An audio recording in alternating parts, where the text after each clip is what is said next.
तेव्हा नाशिकमध्ये AB form वाटपाच्या दरम्यान 2 लाखांची मागणी करणारा व्हिडिओ व्हायरल झाल्यानंतर काँग्रेसनं भाजपच्या विरोधात पालिका आयुक्तांच्याकडे धाव घेतली।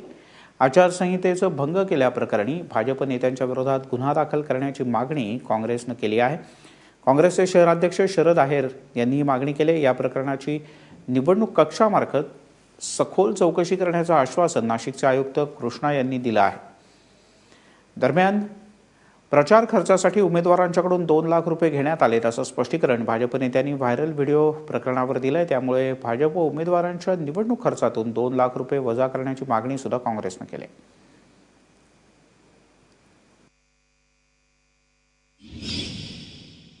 भारतीय जनता पार्टीमध्ये फक्त पैशाचा हा व्यवहार चाललेला आहे, गैरप्रकार चाललेला आहे। नेते गप्पा मारताय पण हे भ्रष्टाचारात संपूर्ण बळबटलेले।